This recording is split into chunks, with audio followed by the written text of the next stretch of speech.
ఇక్కడ అందరూ ఇంగ్లీష్లో మాట్లాడుతున్నారు, మా నాన్నేమో ఫార్మరు. నేను ఇంగ్లీష్లో మాట్లాడదాం అనుకున్నాను, మా నాన్నకు అర్థం కావాలనేసి తెలుగులో మాట్లాడుతున్నాను.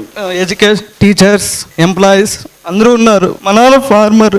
మా నాన్న 5 మంది అన్నదమ్ముళ్ళు. 5 మందిలో ఇప్పుడు అందరూ మాట్లాడుతుంటే నాకు ఆడ ఏడుపు వస్తుంది. మా అందరూ ఎడ్యుకేషన్ చదివి, అందరూ టీచర్స్, ఎంప్లాయీస్. మా నాన్న ఫార్మరు, నన్ను చదివిస్తున్నాడు. నేను నేను 2 లాంగ్ టర్మ్స్ చేశా. 10th వరకు బాగా చదివా, ఇంటర్ బాగా చదివా, 96.6% తీసుకున్నా. కానీ ఏమైందో తెలీదు, నీట్లో ఎంసెట్లో ర్యాంక్ తెచ్చుకోలేకపోయా. మళ్ళా లాంగ్ టర్మ్ తీసుకున్నా, 413 మార్క్స్ వచ్చాయి. Just miss. నాకంటే నా ముందరానికి వచ్చింది, నాకు రాలేదు. మళ్ళా ఏదో బాధ, మళ్ళా లాంగ్ టర్మ్ పంపించాడు, చదివా.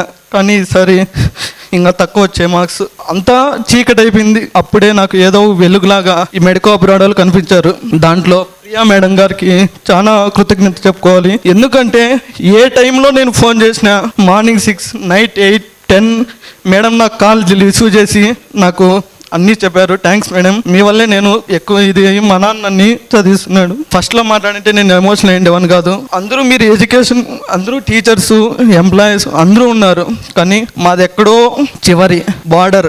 మా ఊరికి బస్ సౌకర్యం కూడా లేదు. అసలు పోస్ట్ కూడా, పాస్పోర్ట్ నాది లేట్ అయింది. ఎందుకంటే మా ఊరికి పోస్ట్ బిరిన రాదు. ఎందుకంటే ఎక్కడో బార్డర్, పట్టించుకునే నాదులే. ఇట్లా మా నాన్న ఏం చేశాడంటే, ఇట్లా బస్ సౌకర్యం లేదనేసి నన్ను ఫస్ట్ క్లాస్ నుంచి హాస్టల్, నేను 14 years నుంచి హాస్టల్లో ఉంటున్నా. 14 years హాస్టల్లోనే చదివా. ఎందుకంటే బస్ సౌకర్యం లేదు, సరైన టైం లేదు, ఇంటికి వచ్చి చదవలేనేమో అనేసి. ఎవరు చదువుకునే వాళ్ళు లేరు మా ఊర్లో, నాకు ఎవరు చెప్పేవాళ్ళు ఉంటారనేసి మా నాన్న హాస్టల్లో చదివించాడు. నేను ఒకడే కొడుకు, మళ్ళా నన్ను హాస్టల్లో పెట్టి చదివించినందుకు థ్యాంక్స్.